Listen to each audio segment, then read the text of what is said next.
주님의 은혜가 우리와 함께 하기를 소원합니다. 말씀의 동역자, 말씀 앞에 나온 하나님의 동역자 여러분을 환영합니다. 우리는 하나님의 동역자입니다. 이것은 제 말이 아니라 주님의 말씀입니다. 하나님이 우리 한 사람 한 사람에게 복음을 들려주시고 그리고 주님의 교회를 주님의 동역자로 삼으십니다. 주님의 사람들, 주님의 교회를 하나님의 일에 동역자로 삼으십니다. 교회에게 주님의 일을 맡기셨죠. 그래서 고린도전서 3장 9절에 보면 우리는 하나님의 동역자들이요 이렇게 말씀하고 있습니다. 오늘 이 말씀도 우리가 대하고 있는 이 말씀도 그 하나님의 동역자들인 교회를 향한 주님의 말씀입니다. 교회는 맡겨진 자리에서 사랑하고 순종함을 통해서 주님의 은혜를 흘려보내는 사람들입니다. 마치 에덴에서 하나님이 지으신 에덴에서 물이 흘러나와서 온 지면을 적시고 풍요롭게 하듯이 우리는 주님의 은혜를 흘려보내서 온 세상을 풍요롭게 하는 사람들입니다. 정말로 주님의 동역자들이죠.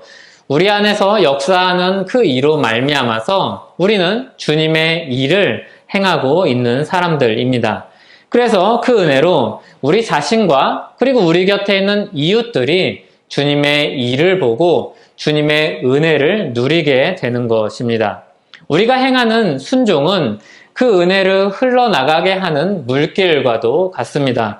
우리는 곳곳으로 길을 내어서 이 주님의 은혜를 흘러나가게 해야 합니다. 그래서 우리가 가지고 있는 이 믿음이 그냥 말로 머물러 있는 믿음이 아니라 지식으로 남아있는 사랑이 아니라 행함과 진실함으로 주님의 사랑을 흘려보내는 그런 믿음이 되어야 합니다. 그렇게 우리 자신과 사람들을 향해서 주님의 그 믿음, 주님의 은혜를 흘려보내도록 우리를 부르셨습니다. 하나님의 동역자들인 우리가 그렇게 행함 있는 믿음으로 부름을 받고 있습니다. 그게 지난주에 나눴던 말씀이었습니다. 그리고 오늘 3장에 보면 어떤 행함을 우리에게 요구하고 있는가, 주님의 동역자로서 어떤 삶을 우리에게 요구하고 있는가 이것을 말해주고 있습니다. 바로 혀 또는 말에 대한 문제를 가지고 이야기를 합니다. 이 주제는 앞에서 야고보서의 서론격인 1장 26절에서 이미 한번 언급하고 26절, 27절에서 이야기했는데 27절을 한번 읽어보겠습니다. 누구든지 스스로 경건하다 생각하며 자기 혀를 재갈 물리지 아니하고 자기 마음을 속이면 이 사람의 경건은 헛것이라. 여기서 이미 혀에 대한 문제를 앞에서 복선처럼 먼저 던지고 이제 이것을 구체적으로 언급하기 시작합니다. 자기 혀를 재갈 물리고 자기 마음을 속이지 아니하는 경건이 무엇인가 이 이야기를 하는 거죠. 이 혀를 제어하는 일은 너무나도 중요합니다. 우리가 어떤 말을 하는가를 통해서 우리의 경건 생활을 돌아볼 수 있습니다.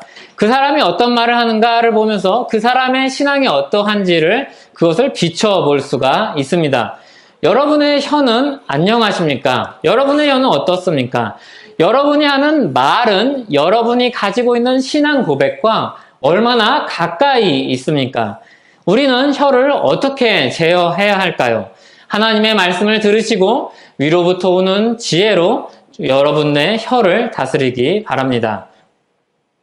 사실 이 말은 이제 저한테 제일 치명적인 본문이죠. 말을 많이 해야 되는 사람이기 때문에 저한테 제일 치명적인 본문이고 이 말씀을 대할 때마다 저는 늘 회개를 하게 됩니다. 야고보서 3장 1절에 보면 선생에 대한 말로 시작을 합니다. 남들 앞에서 가르치는 사람이죠. 말을 많이 하는 사람입니다. 말로 가르치는 사람입니다. 선생은 더 큰 심판을 받을 줄 알고 선생되지 말라 이렇게 이야기를 합니다. 여기 선생은 그냥 직업을 이야기를 하는 게 아닙니다. 사람들 앞에서 가르치는 모든 사람을 이야기하죠. 사실 모든 사람은 누구에게나 어떤 사람에게나 선생의 역할을 하게 됩니다. 왜냐하면 내 뒤를 따르는 후배, 나보다 나이 어린 사람들, 나의 자녀들이 있기 때문에 모든 사람은 누군가의 선생입니다. 선생은 사람들 앞에서 말로 가르치고 영향을 줍니다. 다른 사람들을 가르치기 때문에 더 큰 책임을 수반합니다. 주님의 동역자로서 선생으로 부름을 받았다면 더 큰 책임을 가졌다고 말할 수 있겠죠. 근데 그럼에도 많은 사람들이 선생 되기를 바랍니다. 만일 여러분이 교수라면 어떨 것 같습니까? 사람들이 김 교수님, 박 교수님, 이 교수님 이러면 기분이 어떨까요?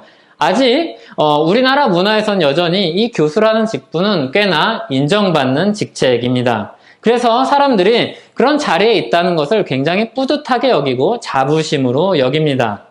사람들은 누구나 그렇게 존경받고 인정받고 영향력을 끼치는 자리를 좋아합니다. 그런데 그 자리에 가면 그만큼 책임도 커집니다.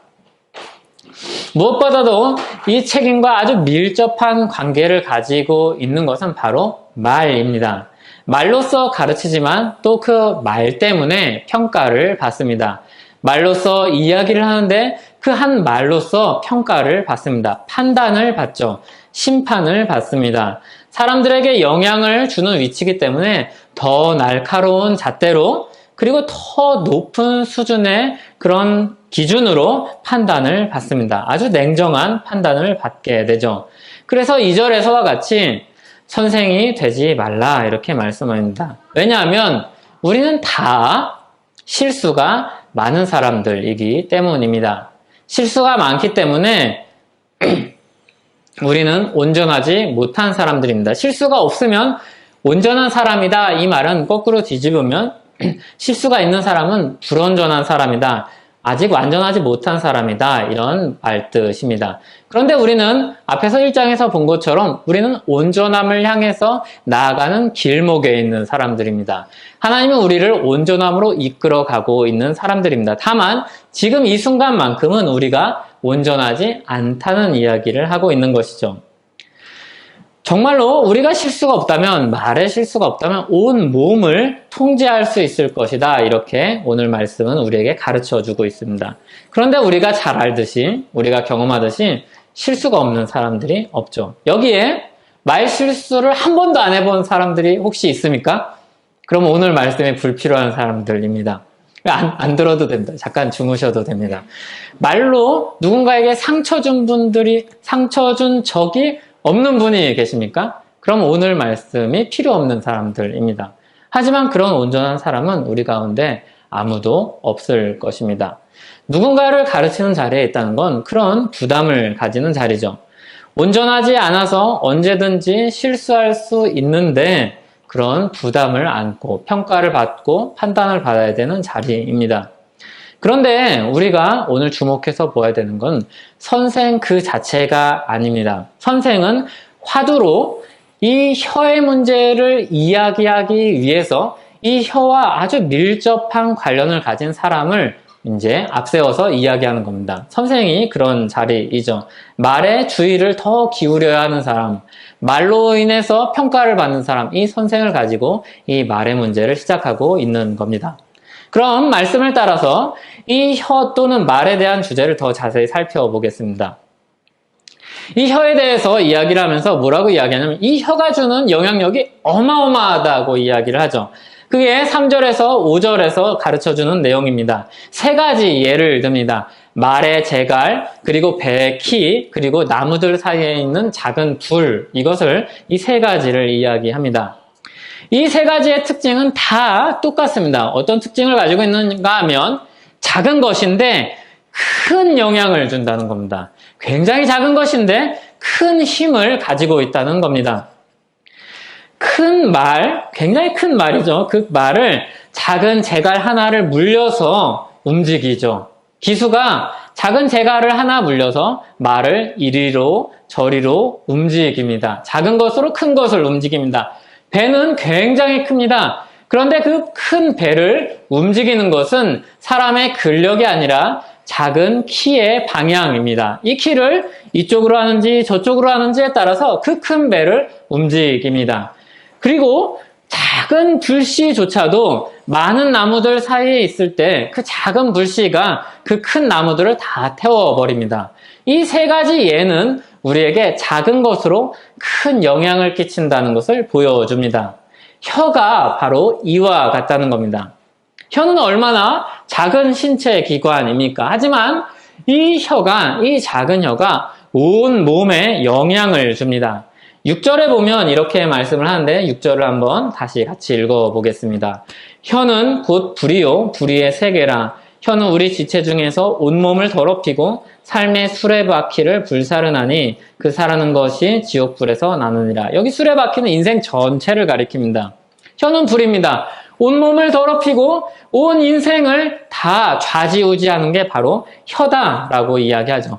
전 인격에 영향을 미치고 인생 전체를 좌지우지하는 게 바로 혀다 이렇게 이야기합니다. 그래서 이 혀가 강력한 영향을 끼치고 있다는 것을 온 세상 사람들이 다 압니다. 그래서 여러 가지 속담을 만들죠. 발 없는 말이 천리 간다. 말 한마디에 천냥빚을 갚는다. 이 말 한마디가 얼마나 큰 영향을 주는지 모든 사람들은 다 알고 있습니다. 그런데 성경은 여기에 한 가지 진리를, 한 가지 이 세상의 현실을 더 분명하게 드러내 줍니다. 이 혀가 그렇게 큰 영향을 미치고 있는데 이 혀가 죄로 인해서 그런 우리에게 죄악된 영향을 끼치고 있다는 겁니다. 혀는 전 인격과 인생 전체에 영향을 미칩니다. 7절과 8절에도 계속해서 그런 이야기가 이어집니다. 그런데 이 7절과 8절에 보면은 사람들이 짐승도 그리고 새도 그리고 벌레도 바다의 생물까지도 길들일 수 있고 길들여 왔는데 혀는 지금까지도 정복하지 못했다 이야기합니다. 그리고 혀가 얼마나 악질인지 이야기합니다. 쉬지 아니하는 악이요 죽이는 독이 가득한 것이라 이렇게 이야기합니다. 이 야고보서가 왜 이렇게 혀를 괄시하는 걸까요? 이 혀를 싫어할까요? 혀로 인한 말로 인한 트라우마가 있을까요? 물론 지도자였기 때문에 말의 실수로 인해서 어려움을 겪었을 수 있습니다. 그런데 여기는 그런 것을 중심으로 해서 다루고 있는 게 아닙니다. 야고보는 모든 사람들에게 있는 문제, 모든 사람 안에 내재하고 있는 그 마음의 문제를 이야기하고 있는 겁니다. 야고보서 전체는 예수님의 산상수훈에 대한 설명이고 실천적인 주애라고 봐도 과언이 아닐 정도였습니다.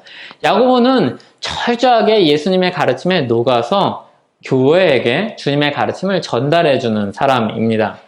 야고보 마음에는 아마 이 가르침이 자리 잡고 있었을 것입니다. 마태복음 15장 18절입니다. 입에서 나오는 것들은 마음에서 나오나니 이것이야말로 사람을 더럽게 하느니라. 그러니까 야고보는 이 혀의 문제를 이야기하면서 한편으로는 그 혀는 결과고 그 원인이 되는 근원이 되는 그 마음의 문제를 염두하고 있었을 것입니다. 말은 마음의 거울입니다. 말은 마음에서 나오는 것이죠. 마음에서 나오는 말을 제어하려면 우리 마음을 제어해야 합니다. 그런데 우리는 우리 마음을 제어할 수 없는 것입니다. 그러니까 야고보가 우리 혀를 제어할 수 없다고 이야기할 때 우리 마음을 제어할 수 없다는 이야기를 하는 겁니다. 우리 마음속에서 악이 꿈틀거리고 악이 우리의 마음을 흔들고 있는데 그것을 우리의 힘으로 제어할 수 없다는 이야기를 하는 겁니다. 우리 안에 있는 죄를 우리의 힘으로 통제할 수 없다는 것이죠. 혀가 악한 것은 마음이 악하기 때문입니다. 혀가 쉴 새 없이 악을 쏟아내는 이유는 우리 마음 가운데 쉴 새 없이 악을 생산하고 내는 그런 마음이 있기 때문입니다. 사람은 이것을 다스릴 수 없습니다. 그런데 이것을 다스릴 수 없는데 그 악한 혀가 강력한 영향을 발휘해서 우리 인생 전체를 다 덧씌웁니다. 전 인격과 모든 인생에 영향을 미칩니다. 우리 삶 전체를 죄로 불태워버립니다.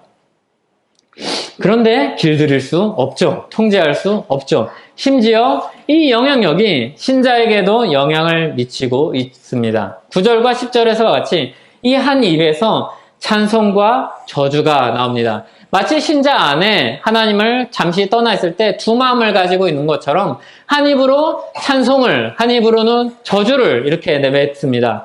어떤 때에는 주 아버지를 찬송하는데 어떤 때는 하나님의 형상대로 지음받은 하나님의 사랑을 받고 있는 내가 사랑해야 될 그 대상을 저주합니다. 악한 말을, 지옥의 말을 내뱉습니다. 아름다운 소리를 내던 입이 그렇게 무서운 말들을 쏟아냅니다. 말을 잘하는 사람을 생각해 보십시오. 말을 잘하는 사람이 하나님을 찬양할 때 그 입이 얼마나 아름답습니까?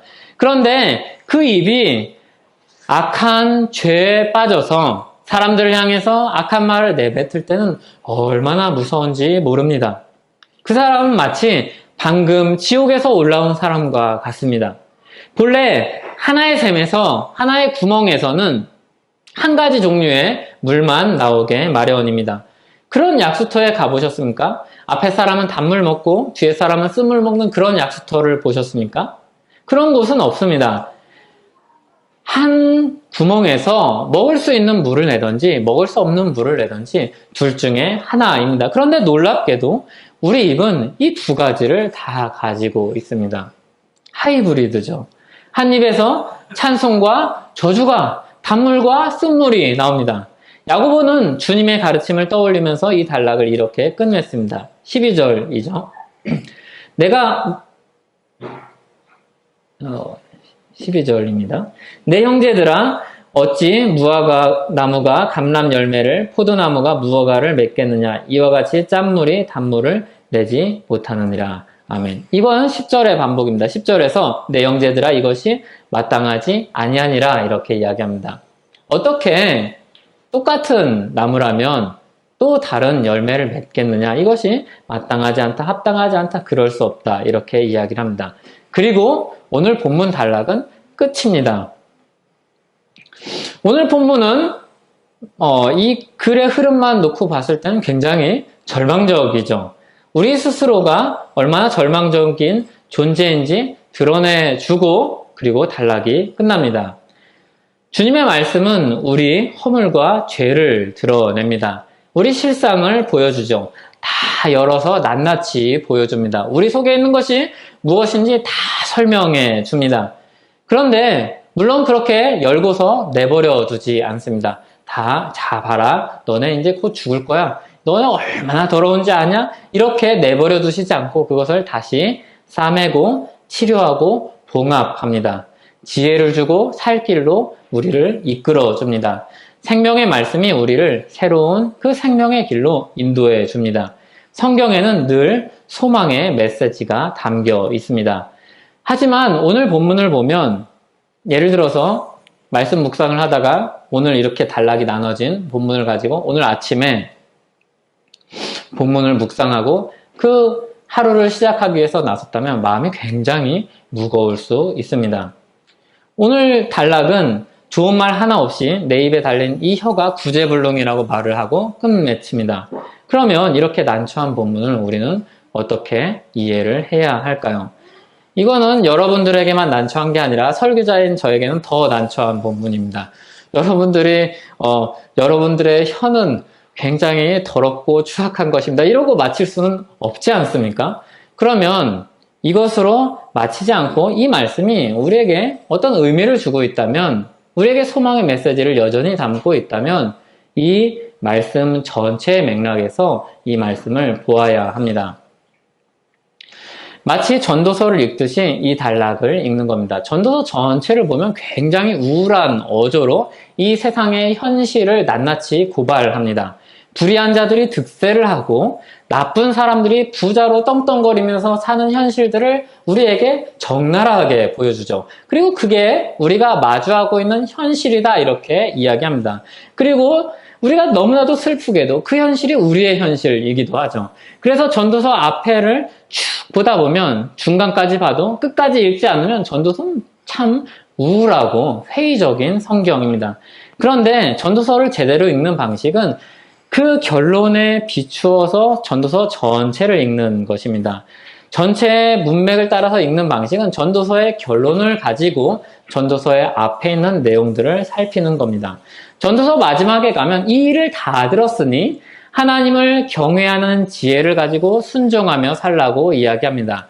그 전체, 우리가 보는 현실이 전부가 아니라 하나님의 역사가 그 위에, 그리고 하나님의 역사가 그 결말에 있으니 하나님을 경외하며 그 안에서도, 불의한 세상 속에서도 정의롭게, 지혜롭게 주님의 말씀을 쫓아서 살라고 이야기합니다. 그게 전도서를 우리가 바르게 읽는 방식입니다.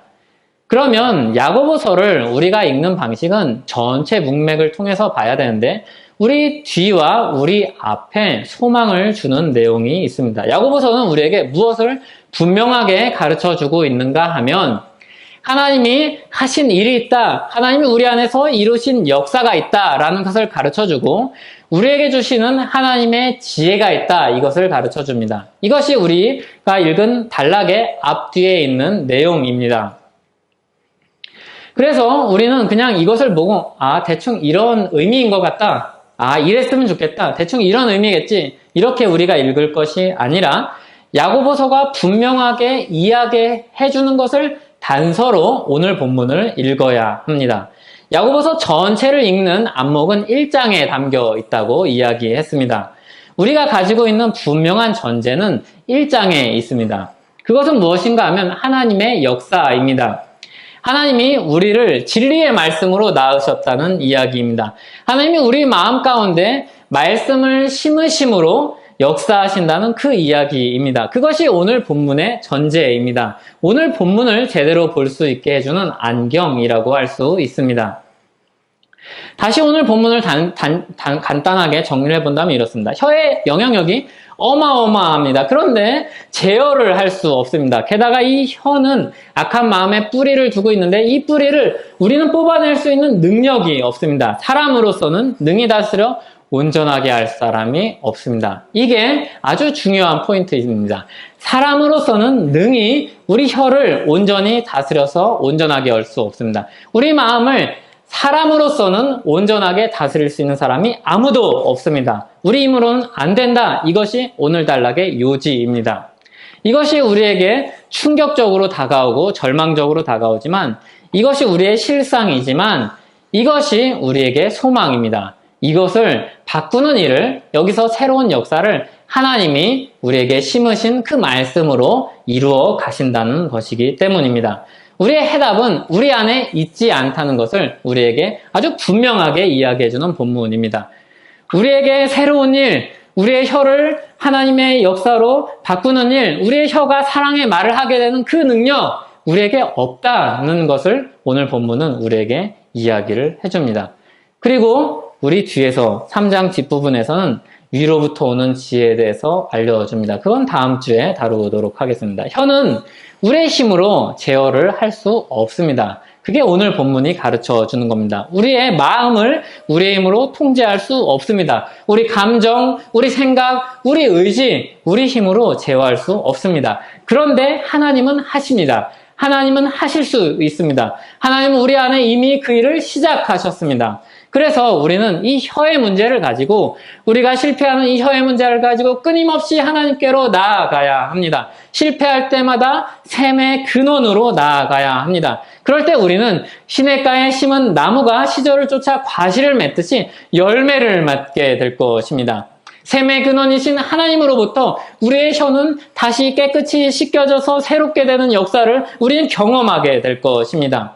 하나님은 혀의 문제를 해결하시기 위해서 우리 안에 무엇을 심으셨는가 하면 생명의 씨앗을 진리의 말씀을 심으셨습니다. 이미 하나님이 우리 안에서 그 역사를 시작하셨습니다. 그 일을 일구어 가고 계십니다. 농부이신 하나님이 우리 안에 심으신 그 씨앗을 기르고 계십니다. 우리의 소망이 거기에 있죠.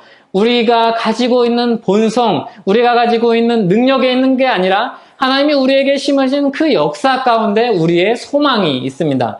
그래서 우리의 혀를 길들일 수 없다는 것이 절망이 아니라 하나님이 길들일 수 없는 그 혀를, 그 강력한 능력을 가지고 있는 그 혀를 하나님이 바꾸어 가신다는 말씀으로 우리는 오늘 단락을 읽어야 합니다. 우리에게 심으신 말씀은 우리에게 그 생명을 공급하시는 통로이자 하나님이 그 생명을 공급하시기 위해서 개설한 파이프입니다. 거기에 연결된 수도꼭지를 틀면 샘물이 나옵니다. 하나님의 은혜의 말씀이 거기로부터 흘러나옵니다. 성령님이 말씀의 콕지를 틀면 바가지로 물을 퍼서 우리에게 주십니다. 그냥 조그만 잔에 담아서 우리에게 주시는 게 아니라 아주 큰 바가지로 마구 퍼부어서 주십니다. 우리는 스스로는 말라 죽을 수밖에 없는 사막과도 같은 존재인데 하나님은 우리 안에 물기를 내어서 우리에게 가장 좋은 생수를 공급해 주십니다. 우리 스스로는 맺을 수 없었던 선하고 아름다운 열매를 맺게 하십니다. 만약에 하나님이 없었다면, 하나님의 역사가 없었다면 우리 안에 있는 일들, 우리의 현실은 오늘 말씀에 나온 이 부정적이고 절망적인 현실로 다 점철되었을 것입니다. 우리의 말은 계속해서 사람들에게 상처를 주고 사람들을 죽이고 그리고 내 몸까지도 불태워버리는 그 역사 가운데 있었을 것입니다. 하지만 하나님은 거기 가운데 내버려 두지 않고 우리 가운데 새로운 물길을 내서 우리에게 생명을 공급해 주십니다. 그리고 우리를 그 생명의 길로 가게 하시죠. 우리 마음과 혀를 제어하기 위해서는 그 공급자이신 하나님께로 우리는 끊임없이 나아가야 합니다. 우리는 할 수 없지만 하나님은 하십니다. 우리는 우리 입에 붙어있지만 우리 입에 작은 기관이지만 이 혀를 제어할 수 없지만 하나님은 하십니다. 우리 혀 때문에 다른 사람들에게 상처를 주고 나 자신에게도 유익을 주지 않고 그것 때문에 괴롭습니까? 그렇다면 주님께 나아가십시오. 주님이 우리 안에 심으신 그 역사, 우리 안에서 시작하신 그 역사로 말미암아 우리의 말을, 우리의 마음을 다스려 주실 것입니다. 이를 위해서 세 가지를 기억하십시오. 첫째, 하나님이 우리를 사랑하십니다. 이것을 믿으십시오. 하나님이 우리를 사랑하십니다. 둘째, 주님께 우리의 허물과 죄를 가지고 나아가십시오. 우리의 허물을 가지고 주님께 나아가십시오. 셋째, 적극적으로 선한 말을 하십시오. 하나님이 사랑하심을 믿으십시오. 허물과 죄를 가지고 주께 나아가십시오. 그리고 적극적으로 선한 말을 하십시오. 먼저 우리는 하나님이 우리를 사랑하신다는 이 사실을 믿어야 합니다. 이것을 철저하게 믿어야 합니다. 하나님은 우리를 사랑으로 거룩함에 이르게 하실 것을 믿으십시오. 이게 야고보서의 전제였습니다. 하나님은 우리를 사랑하셔서 믿음의 실현 가운데 우리를 온전함으로 이끌어갑니다. 이 온전함은 당연히 혀의 문제가 포함이 되어 있겠죠. 우리 마음의 문제가 포함이 되어 있을 겁니다. 우리를 사랑하셔서 죄 가운데 내버려 두지 않고 우리를 깨끗하게 흠이 없는 온전함으로 우리를 이끌어가고 계십니다. 우리를 사랑하시기 때문에 그 역사를 우리 안에 이루어 가십니다. 우리가 인내할 수 있는 이유가 무엇이었습니까? 어떻게 믿음으로 연단을 감당할 수 있었습니까? 우리를 사랑하시는 하나님 때문입니다. 우리를 온전하게 하시는 하나님을 믿기 때문이죠. 예수 그리스도께서 이를 위해서, 이것을 이루시기 위해서 이 땅에 오셨고 사셨습니다. 그리고 십자가에서 죽으시고 부활하셨습니다. 우리를 온전하기 위해서 이 땅에 오셨고 십자가에서 죽으셨고 부활하셨습니다. 우리를 온전하시기 위해서, 우리를 죄로 인해서 하나님의 진노를 받지 않도록 하기 위해서 자신을 버리시고 드러내신 그 사랑을 기억하고 믿으십시오. 우리에게 새 생명을 주시려고 주님의 생명, 자기의 생명을 다 아낌없이 내어버리셨습니다. 주님이 우리에게 계명을 주실 때마다, 우리에게 말씀을 주실 때마다 우리는 늘 이 말씀을 기억해야 합니다. 새 계명을 너희에게 주노니 서로 사랑하라. 내가 너희를 사랑한 것 같이 너희도 서로 사랑하라. 주님이 말씀을 통해서 우리에게 주님의 계명을 주십니다. 주님의 동역자로서 해야 될 일을 일러주십니다. 그런데 주님의 사랑 위에 서지 않을 때는 우리는 늘 그 부담에 억눌리고 함몰됩니다. 주님, 어떻게 우리가 질 수 없는 그렇게 힘든 일을 저에게 주시나요? 이렇게 주님 앞에 넘어질 수밖에 없습니다. 그런데 주님이 사랑하신 그 사랑이 너무나도 크다는 것을 믿고 경험하게 될 때 우리는 그 짐을 가볍게 치워버릴 수 있습니다. 그리고 그 짐이 주님의 사랑으로 지는 짐이라는 것을 우리는 알게 됩니다. 주님이 사랑하신 것을 알기 때문에, 그것을 믿기 때문에 우리도 그 짐을 질 수 있게 되는 것이죠. 주님이 우리를 사랑하시어 죄에서 건지시고 온전함으로 이끄심을 믿기 때문에 우리의 문제를 가지고 우리는 하나님께 나아갈 수 있습니다. 자기 아들을 아끼지 아니하시고 우리를 위해서 내어주시니까 무엇을 아끼시겠습니까? 우리를 사랑하시는 주님께로 나아가십시오.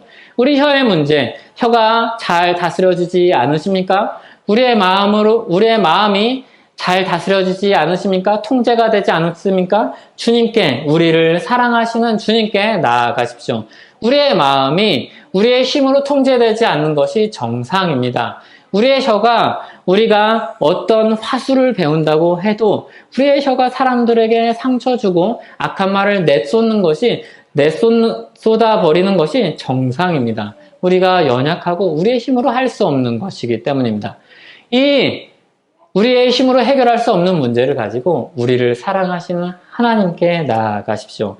주님을 믿으십시오. 그리고 주님의 말씀을 통해서 선한 것이 무엇인지 확인하십시오. 반복해서 보고 기억하십시오. 또 보고 또 보십시오. 주께 기도하여 구하십시오. 후히 주시고 꾸짖지 아니하시는 분이 우리에게 은혜를 풍성하게 주실 것입니다. 우리를 사랑하신 하나님이 우리 입에 선한 말을 허락해 주실 것입니다. 둘째로 허물과 죄를 가지고 주님께 나아가십시오. 우리는 말에 실수가 많은 사람들입니다. 이 말의 실수를 가지고, 이 말의 허물을 가지고, 부족함을 가지고 주님께 나아가십시오. 거룩함을 위해 우리가 가장 먼저 깨어야 되는 첫 단추는 죄를 벗어버리는 것입니다. 하나님 앞에 죄를 내어놓고 회개하고 용서를 받는 것입니다. 죄를 그냥 가지고 벗어버리지 않고 그냥 가지고 옷을 또 껴입지 마십시오. 그렇게 껴입고 또 껴입고 죄를 남겨둔 채로 또 껴입는다고 해도 깨끗해지지 않습니다. 썩어서 냄새가 날 것입니다. 겉으로는 보기에는 괜찮아 보일 수 있습니다. 화려한 말로 우리를 포장할 수 있습니다. 그런데 그 죄를, 마음의 죄를 가지고 계속해서 화려한 말로 포장하고 또 포장하고 또 포장한다고 해도 그 남아있는 죄로 인해서 우리는 냄새나는 인생이 될 수 있습니다. 내버려두면 썩고 썩어서 냄새가 날 것입니다. 그리고 먼저는 자기가 그 냄새를 맡을 것이고, 그리고 주변에 있는 사람들을 주변에 있는 사람들이 그것을 느끼게 될 것입니다. 신자는 예수 그리스도의 십자가 은혜로 얼마든지 모든 죄를 다 벗어버릴 수 있는 은혜를 입었습니다. 우리가 주님 앞에 가져간 모든 허물과 죄는 예수 그리스도의 십자가 보혈로 다 덮일 것입니다.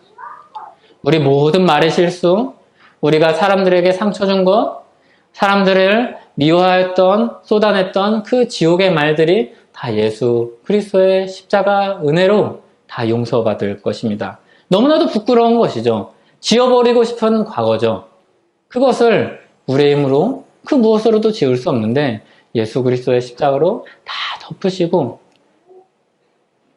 그 죄에 대한 형벌을 다 예수 그리스도의 십자가로 다 돌리고 우리는 하나님 앞에 깨끗한 사람으로 나아갈 수 있을 것입니다. 우리 허물과 죄를 가지고 하나님 앞에 나아가십시오. 담아두지 마십시오. 썩히지 마십시오. 주님 앞에 깨끗한 흠없는 주님의 자녀로 나아가시기 바랍니다. 셋째로 적극적으로 선한 말을 하십시오. 성령 하나님이 우리 안에 생명의 씨앗을 심으시고 진리의 말씀을 두셨다 하였습니다. 우리가 말씀에 순종하여서 행하려고 할 때 하나님은 방관하지 않으십니다. 사실은 순서가 이 말은 잘못되었죠. 하나님이 우리 안에 생명의 씨앗을 심으시고 우리 안에 계속해서 선한 갈망을 주십니다. 이게 우리 안에서 역사하시는 성령의 역사입니다. 계속해서 선한 갈망을 주십니다. 그 결과로 나타나는 것은 무엇인가 하면 선한 것을 너무나도 좋아하는 이 마음과 또 한편으로는 죄를 미워하는 마음입니다. 그래서 우리가 그 심으신 씨앗으로 말미암아 무엇을 깨닫게 되는가 하면 내가 내 안에 있는 수많은 악한 마음들이 있다는 것, 그리고 내가 내뱉는 말들이 얼마나 악한지를 깨닫게 됩니다. 그리고 주님께 그것을 가지고 나아가는 것이죠. 주님은 우리 인생을 그냥 너희들이 알아서 하라, 구원을 시작했으니 너희들이 알아서 하라고 이야기하지 않으시고 이 온전함으로 가는 역사를 위해서 계속해서 일하고 계십니다. 시작부터 그리고 끝까지 그리고 모든 과정을 주관하십니다. 그 주관하시는 과정 안에 주님은 우리 마음 가운데 계속해서 선한 갈망을 주십니다.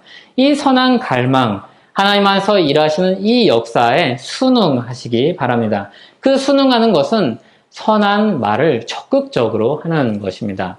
사랑의 말을 적극적으로 내뱉는 것이죠.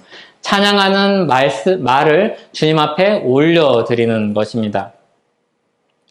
악한 마음과 말에 대한 찔림에, 선한 마음과 말에 대한 끌림에 순응하는 것이죠. 아, 내가 악한 말을 하고 있구나. 아, 내 마음 가운데 시기와 질투와 미움이 싹텄구나. 내 말이 저 사람을 칭찬하는 것 같지만 내 마음이 저 사람을 미워하고 있구나. 이것을 깨달을 때 선한 말로, 선한 마음으로 주님께로 돌아가서 그런 선한 말을 계속해서 시도하고 연습하고 익숙해지십시오. 이전엔 죄에 대해서 죄의 마음이, 죄의 말이 익숙했다면 이제는 선한 마음과 하나님의 마음과 사랑의 말에 익숙한 사람이 되십시오. 이웃을 향해 사랑하는 말을 하고 하나님을 향해 찬양하는 말을 하시기 바랍니다. 그런 순종하는, 우리의 순종하는 그런 노력 가운데, 애씀 가운데 주님의 역사가 맺는 열매를 보게 될 것입니다. 주님이 우리 가운데 역사한다고 하였습니다. 그 역사를 우리의 현실 가운데 가져오는 방식은 순종입니다. 그 순종을 통해서 적극적으로 선한 말을 하는 그 순종을 통해서 주님의 역사를 우리 삶 가운데 보게 될 것입니다. 이 장에서 긍휼이 심판을 이긴다고 하였는데 긍휼이 심판을 이긴다면 선한 말은 죄의 영향을 다 깨뜨릴 것입니다. 오늘 본문에서 우리는 죄의 영향이 얼마나 무시무시한지 보았습니다. 우리 전인격을 다 더럽히고 우리 인생 전체를 다 죄의 길로 이끌어감을 보았습니다. 그런데 우리가 주님의 그 역사에 순응하여서 선한 말을 한다면 이 죄의 영향을 깨뜨릴 수 있을 것입니다. 우리의 힘으로는 할 수 없지만 하나님의 그 역사에 동참함으로 그 하나님의 역사에 하나님의 말씀에 적극적으로 순응함으로 우리는 이 혀의 권세를 깨뜨려서 이길 수 있을 것입니다. 그러므로 주님의 교회요, 주님의 동역자인 여러분, 주님의 일에 동참하여서 그 은혜와 사랑을 드러내는 삶을 살기를 바랍니다. 그 은혜의 역사로 그 샘물의 근원에 나아가서 얻는 그 은혜의 역사로 말미암아 우리 자신은 아주 무럭무럭 자라나게 될 것이고 그리고 우리 주변에 있는 사람들도 그 은혜를 누리게 될 것입니다. 같이 기도하겠습니다. 주님 감사합니다. 우리는 우리의 혀를, 우리의 마음을 통제할 수 없는 연약한 사람들입니다. 그러나 우리 안에 역사하시는 이로 말미암아 우리는 그 혀의 권세를 깨뜨릴 수 있습니다. 그 혀를 다스릴 수 있습니다. 주님, 주의 말씀에 순응하여서 우리 마음을 주께로 내어놓고 우리 혀를 주님의 말씀 앞에 분별하여서 선한 말을 더 적극적으로 내뱉으며 사람들을 더 사랑하고 그리고 주님을 더 찬송하는 우리 인생 되게 하여 주시옵소서. 예수님의 이름으로 기도합니다. 아멘.